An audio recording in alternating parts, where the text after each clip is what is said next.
Clinton, and I'm glad to see your health is improving. One of the things that disappointed me most about the original 9/11 was no one was fired. We spent trillions of dollars, but there were a lot of human errors. These are judgment errors, and the people who make judgment errors need to be replaced, fired, and no longer in a position of making these judgment calls. So we have a review board. Review board finds 64 different things that we can change. A lot of them are common sense and should be done, but the question is, it's a failure of leadership that they weren't done in advance, and 4 lives were cost because of this. I'm glad that you're accepting responsibility. I think that ultimately with your leaving, you accept the culpability for the worst tragedy since 9/11, and I really mean that. Had I been president at the time, and I found that you did not read the cables from Benghazi, you did not read the cables from Ambassador Stevens, I would have relieved you of your post. I think it's inexcusable. The thing is that, we can understand that you're not reading every cable. I can understand that maybe you're not aware of the cable from the ambassador in Vienna that asked for $100,000 for an electrical charging station.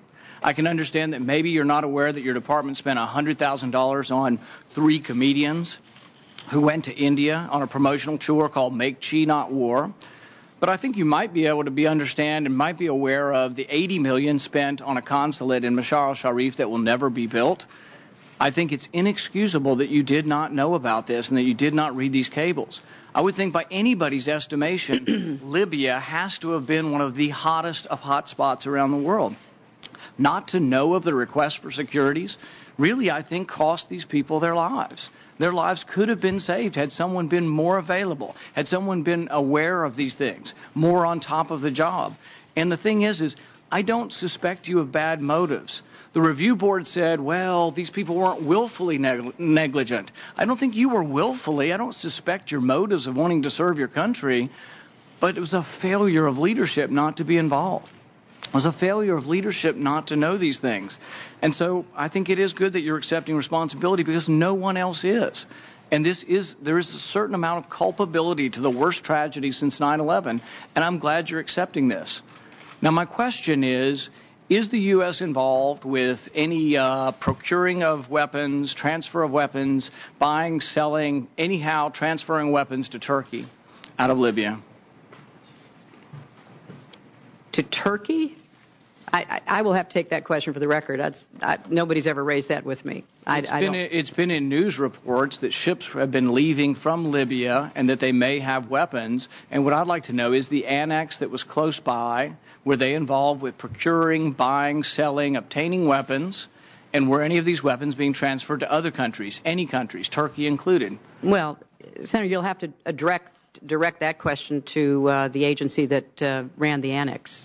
And I will see what information is available. And you're saying you don't know? I do not know. I don't have any information on that. And, with respect to personnel, Senator, first, that's why we have independent people who review the situation as we did with the Pickering and Mullen ARB. And all 4 individuals identified in the ARB have been removed from their job. Secondly, they've been placed on administrative leave while we step through the personnel process to determine the next steps.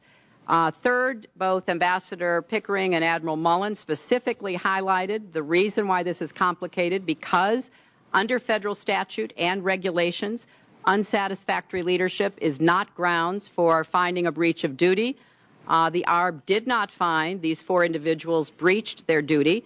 So I have submitted legislation to this committee, to the Congress, to fix this problem so future ARBs will not face the situation. But here's the problem. The review board has all these recommendations, but there's one thing they failed to address, and I think you've failed to address, and it sets us up for another tragedy like this.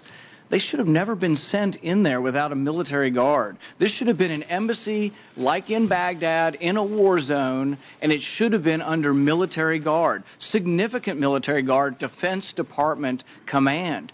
I don't think the State Department's capable of being in the war zone and protecting these people. I still don't think that. I think another tragedy could happen. I think another tragedy could happen in another war zone around the world.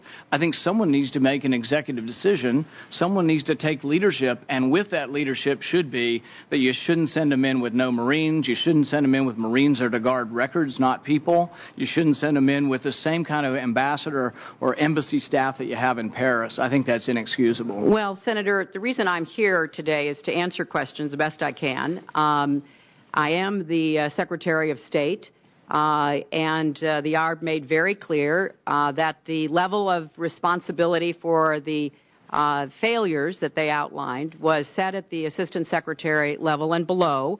The administration has sent officials to the Hill more than 30 times. We've given as much information. We've been as transparent as we can.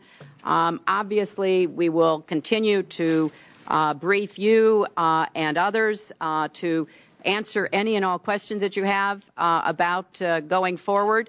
The reason we put into effect an accountability review board is to take it out of the heat of politics and partisanship and accusations and to put it in the hands of people who have no stake in the outcome. The reason I said make it open, tell the world, is because I believe in transparency. I believe in taking responsibility, and I have done so. And I hope that we're going to be able to see a good working relationship between the State Department and the committee going forward. Thank you. Senator Murphy.